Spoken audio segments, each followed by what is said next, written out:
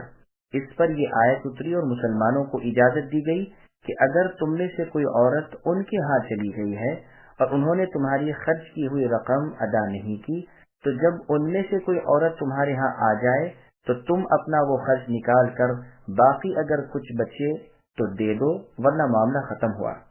ابن عباس رضی اللہ عنہما سے اس کا یہ مطلب مرضی ہے کہ اس میں رسول اللہ صلی اللہ علیہ وسلم کو یہ حکم دیا جاتا ہے کہ جو مسلمان عورت کافروں میں جا ملے اور کافر اس کے خاوند کو اس کا کیا ہوا خرچ ادا نہ کریں تو مال غنیمت میں سے رسول اللہ اس مسلمان کو بقدر اس کے خرچ کے دے دیں۔ پس فعاقبتم کے معنی یہ ہوئے کہ پھر تمہیں قریش یا کسی اور جماعت کفار سے مال غنیمت ہاتھ لگے تو ان مردوں کو جن کی عورتیں کافروں میں چلی گئی ہیں ان کا کیا ہوا خرچ ادا کر دو، یعنی مہر مثل۔ ان اقوال میں کوئی تضاد اور خلاف نہیں، مطلب یہ ہے کہ پہلی صورت اگر ممکن ہو تو وہ صحیح، ورنہ مال غنیمت میں سے اسے اس کا حق دے دیا جائے۔ دونوں باتوں میں اختیار ہے اور حکم میں وسعت ہے۔ امام ابن جریر رحمۃ اللہ علیہ اس تطبیق کو پسند فرماتے ہیں۔ فالحمدللہ۔ يا أيها النبي إذا جاءك المؤمنات يبايعنك على أن لا يشركن بالله شيئا ولا يسرقن ولا يزنين ولا يقتلن أولادهن ولا يأتين ببهتان يفترينه بين أيديهن وأرجلهن ولا يعصينك في معروف فبايعهن واستغفر لهن الله إن الله غفور رحيم۔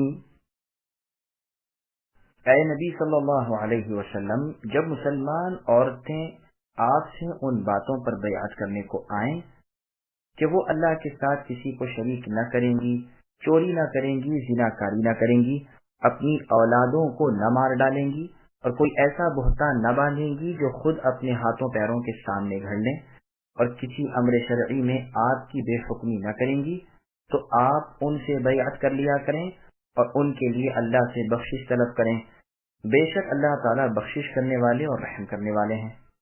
سامعین ان آیتوں کی تفسیر سماعت کیجیے۔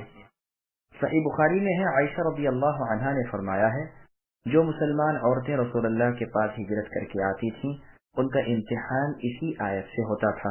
جو عورت ان تمام باتوں کا اقرار کر لیتی اسے رسول اللہ زبانی فرما دیتے کہ میں نے تم سے بیعت کی، یہ نہیں کہ رسول اللہ ان کے ہاتھ سے ہاتھ ملاتے ہوں۔ قسم اللہ کی، رسول اللہ نے کبھی بیعت کرتے ہوئے کسی عورت کے ہاتھ کو ہاتھ نہیں لگایا، صرف زبانی فرما دیتے کہ ان باتوں پر میں نے تمہاری بیعت لی۔ عورتوں سے بیعت کا بیان ترمذی، نسائی، ابن ماجہ، مسند احمد وغیرہ میں ہے کہ امیمہ بنت رقیقہ رضی اللہ عنہا فرماتی ہیں کئی ایک عورتوں کے ساتھ میں بھی رسول اللہ صلی اللہ علیہ وسلم سے بیعت کرنے کے لیے حاضر ہوئی تو قرآن کی اس آیت کے مطابق آپ نے ہم سے عہد و پیما لیا اور ہم بھلی باتوں میں رسول اللہ کی نافرمانی نہ کریں گی، کہ اقرار کے وقت فرمایا یہ بھی کہہ لو کہ جہاں تک تمہاری طاقت ہے۔ ہم نے کہا اللہ کو اور اللہ کے رسول کو ہمارا خیال ہم سے بہت زیادہ ہے اور ان کی مہربانی بھی ہم پر خود ہماری مہربانی سے بڑھ چڑھ کر ہے۔ پھر ہم نے کہا اللہ کے رسول آپ ہم سے مصافحہ نہیں کرتے؟ فرمایا نہیں، میں غیر عورتوں سے مصافحہ نہیں کیا کرتا، میرا ایک عورت سے کہہ دینا 100 عورتوں کی بیعت کے لیے کافی ہے، بس بیعت ہو چکی۔ امام ترمذی اس حدیث کو حسن صحیح کہتے ہیں۔ مسند احمد میں اتنی زیادتی اور بھی ہے کہ ہم میں سے کسی عورت کے ساتھ رسول اللہ نے مصافحہ نہیں کیا۔ یہ امیمہ خدیجہ رضی اللہ عنہا کی بہن اور فاطمہ رضی اللہ عنہا کی خالہ ہوتی ہیں۔ صحیح بخاری میں ام عطیہ رضی اللہ عنہا سے منقول ہے کہ ہم نے ان باتوں پر اور اس امر پر کہ ہم کسی مردے پر نوحہ نہ کریں گی رسول اللہ سے بیعت کی۔ اس اثنا میں ایک عورت نے اپنا ہاتھ سمیٹ لیا اور کہا کہ میں نوحہ کرنے سے باز رہنے پر بیعت نہیں کرتی، اس لیے کہ فلاں عورت نے میرے فلاں مردے پر نوحہ کرنے میں میری مدد کی ہے تو میں اس کا بدلہ ضرور اتاروں گی۔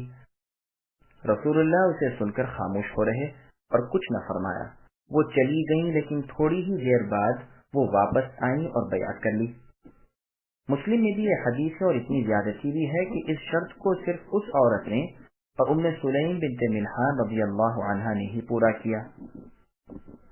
بخاری کی ایک اور روایت میں ہے کہ 5 عورتوں نے اس عہد کو پورا کیا، ام سلیم، ام علا اور ابو صبرہ رضی اللہ عنہ کی بیٹی جو معاذ رضی اللہ عنہ کی بیوی تھی، اور 2 اور عورتیں یا ابو صبرہ رضی اللہ عنہ کی بیٹی اور معاذ رضی اللہ عنہ کی بیوی اور ایک اور عورت۔ نبی صلی اللہ علیہ وسلم عید والے دن بھی عورتوں سے اس بیعت کا معاہدہ کر لیا کرتے تھے۔ بخاری میں ہے ابن عباس رضی اللہ عنہما فرماتے ہیں کہ رمضان کی عید کی نماز میں نے رسول اللہ کے ساتھ اور ابو بکر، عمر، عثمان رضی اللہ عنہم کے ساتھ پڑھی ہے۔ سب کے سب خطبے سے پہلے نماز پڑھتے تھے، پھر نماز کے بعد خطبہ کہتے تھے۔ ایک مرتبہ نبی صلی اللہ علیہ وسلم خطبہ دے کر اترے، گویا وہ نقشہ میری نگاہ کے سامنے ہے کہ لوگوں کو بٹھایا جا رہا تھا اور آپ ان کے درمیان سے تشریف لا رہے تھے، یہاں تک کہ عورتوں کے پاس آئے۔ آپ کے ساتھ بلال رضی اللہ عنہ تھے۔ یہاں پہنچ کر رسول اللہ نے اسی آیت کی تلاوت کی، پھر آپ نے دریافت کیا کہ کیا تم اپنے اس اقرار پر ثابت قدم ہو؟ ایک عورت نے کھڑے ہو کر جواب دیا کہ ہاں، اللہ کے رسول اس پر مضبوطی کے ساتھ قائم ہیں۔ کسی اور نے جواب نہیں دیا۔ راوی حدیث حسن کو یہ نہیں معلوم کہ یہ جواب دینے والی کون سی عورت تھی۔ پھر رسول اللہ صلی اللہ علیہ وسلم نے فرمایا اچھا خیرات کرو، اور بلال رضی اللہ عنہ نے اپنا کپڑا پھیلا دیا۔ چنانچہ عورتوں نے اس میں بے نگینے کی اور نگینے دار انگوٹھیاں اللہ کی راہ میں ڈالیں۔ مسند احمد کی روایت میں ہے امیمہ رضی اللہ عنہا کی بیعت کے ذکر میں آیت کے علاوہ اتنا اور بھی ہے کہ نوحہ نہ کرنا اور جاہلیت کے زمانے کی طرح اپنا بناؤ سنگار غیر مردوں کو نہ دکھانا۔ بخاری و مسلم کی حدیث میں ہے کہ رسول اللہ صلی اللہ علیہ وسلم نے مردوں سے بھی ایک مجلس میں فرمایا کہ مجھ سے ان باتوں پر بیعت کرو جو اس آیت میں ہیں، جو شخص اس بیعت کو نبھا دے اس کا اجر اللہ کے ذمہ ہے، اور جو اس کے کچھ خلاف کر گزرے اور وہ مسلم حکومت سے پوشیدہ رہے اس کا حساب اللہ سے ہے، اگر چاہیں گے تو اللہ بخش دیں گے اور اگر چاہیں گے تو عذاب دیں گے۔ عبادہ بن صامت رضی اللہ عنہ فرماتے ہیں کہ عقبہ اولا میں ہم 12 شخصوں نے رسول صلی اللہ علیہ وسلم سے بیعت کی، اور انہی باتوں پر جو اس آیت میں مذکور ہیں آپ نے ہم سے بیعت لی اور فرمایا اگر تم اس پر پورے اترے تو یقیناً تمہارے لیے جنت ہے۔ یہ واقعہ جہاد کی فرضیت سے پہلے کا ہے۔ پس فرمان الہی ہے کہ جو عورت ان امور پر بیعت کرنے کے لیے آئے تو اس سے بیعت آپ لے لیجئے کہ اللہ کے ساتھ کسی کو شریک نہ کرنا، غیر لوگوں کے مال نہ چرانا، ہاں اس عورت کو جس کا خاوند اپنی طاقت کے مطابق کھانے پینے، پہننے اوڑھنے کو نہ دیتا ہو تو جائز ہے کہ اپنے خاوند کے مال سے مطابق دستور اور بقدر اپنی حاجت کے لے لے، گو خاوند کو اس کا علم نہ ہو۔ اس کی دلیل ہندہ رضی اللہ عنہا والی حدیث ہے جس کو امام بخاری اور مسلم نے روایت کیا کہ انہوں نے رسول اللہ صلی اللہ علیہ وسلم سے دریافت کیا کہ یا رسول اللہ، میرے خاوند ابو سفیان بخیل آدمی ہیں، وہ مجھے اتنا خرچ نہیں دیتے جو مجھے اور میری اولاد کو کافی ہو سکے، تو کیا میں اگر ان کی بے خبری میں ان کے مال میں سے لے لوں تو مجھے جائز ہے؟ آپ نے فرمایا بطریق معروف اس کے مال سے اتنا لے لو جو تمہیں اور تمہارے بال بچوں کو کفایت کرے، اور وہ زنا کاری نہ کریں، جیسے اور جگہ ہے وَلَا تَقْرَبُوا الزِّنَا إِنَّهُ كَانَ فَاحِشَةً وَسَاءَ سَبِيلًا، زنا کے قریب نہ جاؤ، وہ بے حیائی ہے اور بری راہ ہے۔ سمرہ رضی اللہ عنہ والی حدیث میں زنا کی سزا دردناک عذاب جہنم بیان کی گئی ہے۔ اولاد کو قتل نہ کرنے کا حکم عام ہے، پیدا شدہ اولاد کو مار ڈالنا بھی اسی ممانعت میں ہے، جیسے کہ جاہلیت کے زمانے والے اس خوف سے قتل کرتے تھے کہ انہیں کہاں سے کھلائیں گے پلائیں گے، اور حمل گرا دینا بھی اسی ممانعت میں ہے۔ جیسے بعض جاہل عورتیں کود پھاند کر اپنا جنین گرا دیتی تھیں۔ بری غرض وغیرہ سے بہتان نہ باندھنا کا ایک مطلب تو ابن عباس رضی اللہ عنہما نے یہ بیان فرمایا ہے کہ دوسرے کی اولاد کو اپنے خاوند کے سر چپکانا۔ ابو داؤد کی حدیث میں ہے کہ ملاعنہ کی آیت کے نازل ہونے کے وقت رسول اللہ نے فرمایا، جو عورت کسی قوم میں اسے داخل کرے جو اس قوم کا نہیں، وہ اللہ تعالیٰ کے نزدیک کسی گنتی میں شمار نہیں، اور جو شخص اپنی اولاد سے انکار کر جائے حالانکہ وہ اس کے سامنے موجود ہو، اللہ تعالیٰ اس سے آڑ کر لیں گے اور تمام اگلوں پچھلوں کے سامنے اسے رسوا و ذلیل کریں گے۔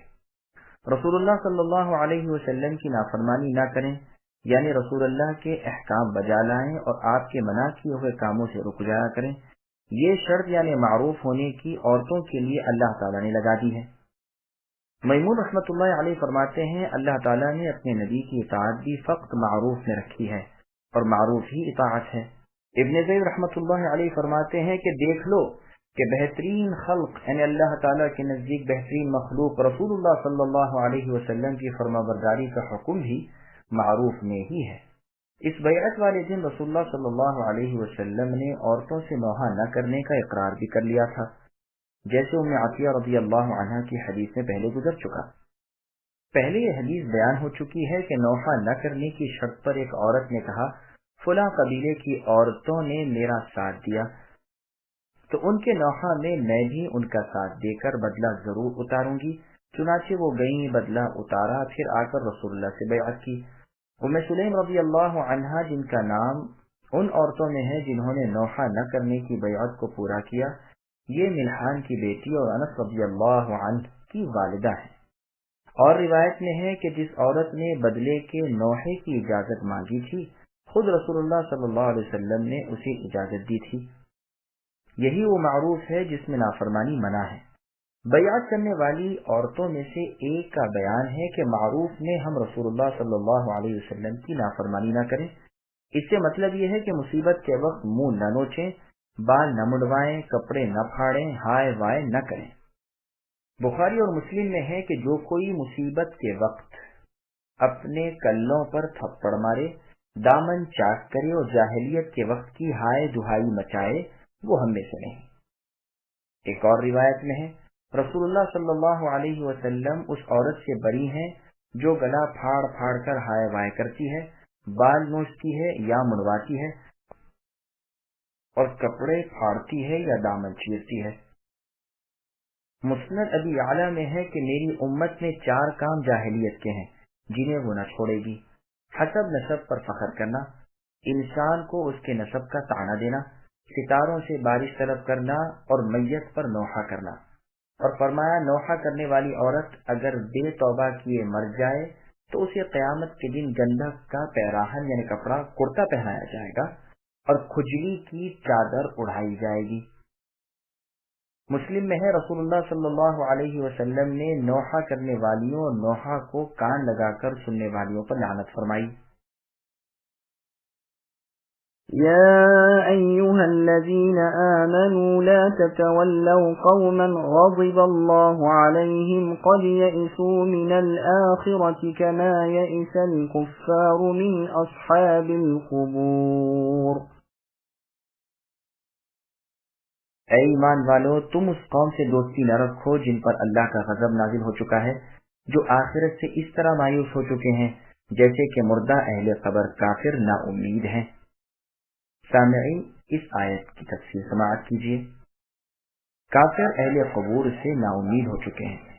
اس سورت کی ابتدا میں جو حکم تھا وہی انتہا میں بیان ہو رہا ہے کہ یہود و نصارہ اور دیگر کفار سے جن پر اللہ کا غضب اور اللہ کی لعنت گزر چکی ہے اور اللہ کی رحمت اور اللہ کی شفقت سے دور ہو چکے ہیں، تم ان سے دوستانہ اور میل ملاپ نہ رکھو۔ وہ آخرت کے ثواب سے اور وہاں کی نعمتوں سے ایسے نا امید ہو چکے ہیں جیسے قبروں والے کافر۔ اس سے پچھلے جملے کے 2 معنی کیے گئے ہیں۔ ایک تو یہ کہ جیسے زندہ کافر اپنے مردہ کافروں کے دوبارہ زندہ ہونے سے مایوس ہو چکے ہیں، دوسری یہ کہ جس طرح مردہ کافر ہر برائی سے نا امید ہو چکے ہیں، وہ مر کر آخرت کے احوال دیکھ چکے اور اب انہیں کسی قسم کی بھلائی کی توقع نہیں رہی۔ سامعین، الحمدللہ سورۃ الممتحنہ کی تفسیر مکمل ہوئی۔